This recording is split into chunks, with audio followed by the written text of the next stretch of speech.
Ucrânia é que a taxa de letalidade dos russos seja maior do que a dos russos contra eles. Entendi. Ou seja, tipo, eles consigam matar mais russos do que os russos conseguem matar o ucraniano.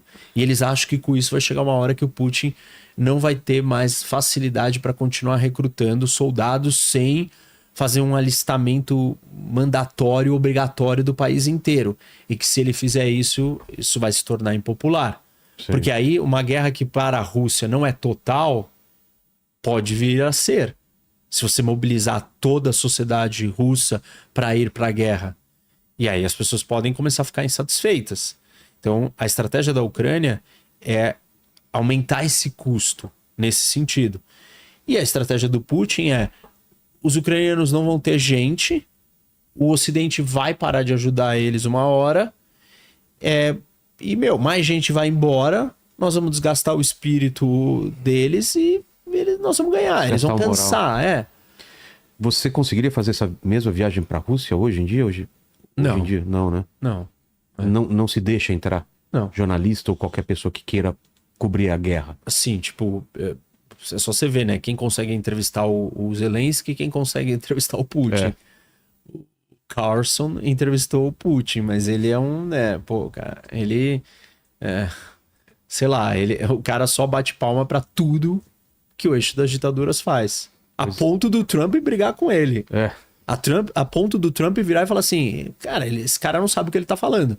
Que ele foi criticar o Trump por ter atacado o Irã. Ou seja, assim, ele só defende a Coreia do Norte, o Irã, a Rússia e a China. Pô, esse cara é estranho, né?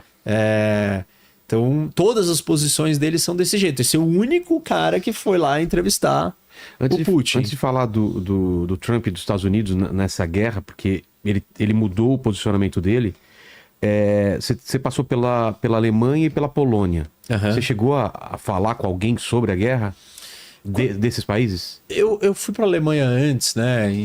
Depois que a guerra já tinha começado, logo depois, no mesmo ano, em 22. E aí? E aí eu falei com vários parlamentares, visitei o Bundestag, o parlamento alemão. E naquele momento eu vi que os alemães estavam muito assustados, assim, muito chocados. E os europeus, no geral, estão. Porque eles entendem que eles são o próximo. A Polônia principalmente, né? Porque ela na história ela já passou por isso algumas vezes, né? Só que a Polônia, assim, ela tá muito bem preparada. É mesmo? Ela é o país da Europa que tem o maior exército, que gasta mais. Porque eles já tinham esse medo antes. Já tinham esse medo, viram que a coisa é real. Estão na OTAN. Estão na OTAN, são mais próximos dos Estados Unidos que os outros. Entendi. Tipo assim, pra Rússia vir pra cima da Polônia, a Rússia vai ter que ter finalizado e conquistado seus objetivos em outros lugares. Mas a Rússia pode vir para algum dos Bálticos, para Finlândia, para países muito menores. Que aí não vai ser que nem com a Ucrânia. Uma parte da vitória da Ucrânia aconteceu pelo tamanho do país. Tipo, as linhas de logística e de extensão operacional russa impediram que ele obtivesse uma vitória porque o território é muito grande. E isso não acontece num país báltico. Então é uma guerra diferente. Finlândia faz fronteira, né? Finlândia tem uma fronteira gigante. E tem história da OTAN com a Rússia hoje. E tem história de conflito? Tem, 39, né? A Guerra do Inverno. Onde a Rússia invadiu a Finlândia. Para dominar?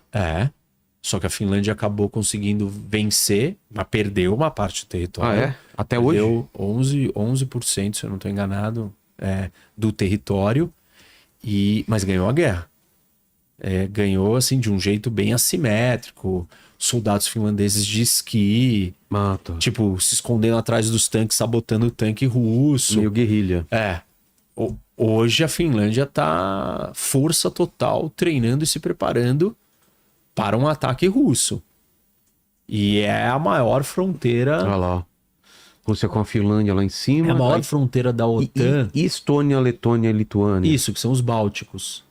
Esses também, três. Esses também pode estar no plano. E esses são os fáceis, né? Porque eles são pequenos. Tipo, se segurar o tamanho da Rússia para um país desses, assim, vai ter que vir toda a Europa. para ajudar. E a pergunta é, a Europa vai defender a Estônia, a Letônia? E aquele enclave russo que tá lá?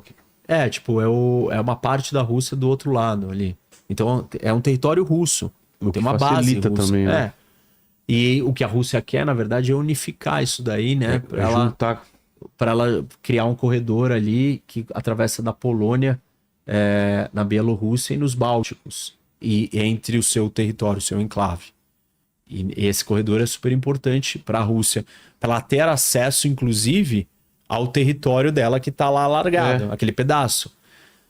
Então, tipo, me parece que é meio certo que a Rússia queira um desses 4. E a Polônia, claro, tá com medo, os outros também estão com medo, tá todo mundo com medo. Tanto que a Europa está se preparando para isso. Existe uma preparação real para uma guerra com a Rússia. Para uma guerra total. Isso, inclusive pública. Avisar as pessoas, falar... Me falaram que existe uma preparação. Existe campanha disso. Os itens de sobrevivência estão sendo mais comprados. A galera está se preparando para estocar tudo. Porque se o governo não falar disso, isso é uma possibilidade real. Se o governo nunca falar disso, depois acontece... Pô, vocês podiam ter falado, né? Minimamente. Então, mesmo se a possibilidade for muito pequena... Eles são obrigados a... o governo tem que falar alguma coisa. Um governo responsável tem que dizer a real. E essa possibilidade existe. Agora as coisas estão mudando um pouco de figura com a postura do Trump, né? Então, isso que eu queria falar. A gente viu aquela reunião bizarra, né, que aconteceu na Casa Branca, né? Isso. E agora, ele pendendo totalmente pro lado da Rússia, e agora parece que ele deu um ultimato ou tá colocando o Putin na... É só teatro tudo isso? Vou fazer uma linha do tempo, desde que ele assume a presidência, o Trump. Que ele falou que ia terminar em um dia, ou ele falou do Israel, 24 horas. Ele tá percebendo que não dá para terminar em 24 horas. Aliás, já passou um pouquinho. Ele achou que a guerra não acabava por causa que ninguém ofereceu incentivos suficientes para o Putin. Tá. E aí ele chegou no poder oferecendo muitas coisas que o Putin gostaria. O que, por exemplo? Por exemplo, tipo, a Ucrânia não vai entrar na OTAN. Tá. Isso é uma das coisas que não vai entrar. Você pode ficar com todo o território que você já conquistou da Ucrânia. Enfim, um monte de coisas que a Ucrânia não aceitaria. Mas ele achava que o Putin aceitaria. Isso. E por que Putin não aceitou? Porque Porque pareceria já uma vitória para ele, internamente, não pareceria? Porque isso é um problema de todos os líderes que acham que vão iniciar uma guerra e que ela é uma guerra fácil e rápida e que é uma guerra vitoriosa e certeira, ou que a vitória é certeira, e você descobre que ela não está sendo rápida e certeira. Ela está sendo de longa duração e ela não é garantida que você vai ganhar. Se você entrou dentro do conflito com essa disposição, com essa mentalidade, com essa visão, você tem muita dificuldade de entender a realidade que está acontecendo, que contraria tudo que você estava vendo. Porque tem muito em jogo quando você faz um movimento como esse. Então o Putin vai sair como fraco, o grande projeto que ele apostou vai deixar ele numa situação complicada. Ele ainda não conseguiu interiorizar e lidar com a realidade. Então ele não acha que ele vai perder. Ele não acha que isso que foi dado para ele é o suficiente. Na lógica do Trump, isso é bom demais e não tem por que continuar perdendo. Na lógica dele, isso não é o suficiente. E quem disse que eu estou perdendo ou que eu vou continuar perdendo? Entendeu? Ele parte de uma outra premissa completamente diferente. Ele quer a Ucrânia inteira. E ele deixou claro que ele não vai abdicar disso. Não tem por que ele abdicar. E o Trump não entendeu isso. E aí ele foi lá e achou que o cessar-fogo não acontecia por causa do Zelensky. Uma vez que ele já deu tudo pro Putin e o Zelensky, sei lá, tava reclamando, relutando. E aí ele esculhambou com o Zelensky. Por que ele fez aquilo? Pra mostrar, tipo, meu... Quem manda sou eu. Quem manda sou eu, você tem que aceitar o que eu quero. E o Zelensky falou, mas não é sobre isso, não adianta eu aceitar o que você quer, porque o Putin não quer isso. E aí o Zelensky tentou defender uma coisa, mas não adiantou. Tentou defender essa posição de que não é isso. Não adianta você dar isso pro Putin. O Putin não quer só isso. E que no final foi bom. Porque aí o Trump viu com os próprios olhos, ou está vendo com os próprios olhos, que não basta dar o que ele acha que é justo, ou suficiente, ou muito bom, ou melhor para o Putin do que para a Ucrânia. O Putin quer tudo. Ele falou? É o que ele deixa claro. É o que ele diz, né? Ele não aceita, se ele não aceita todas essas coisas, tá querendo mais. E ele continua dizendo que ele quer outras coisas e continua agindo para ter essas outras coisas, ele deixa claro que ele quer tudo.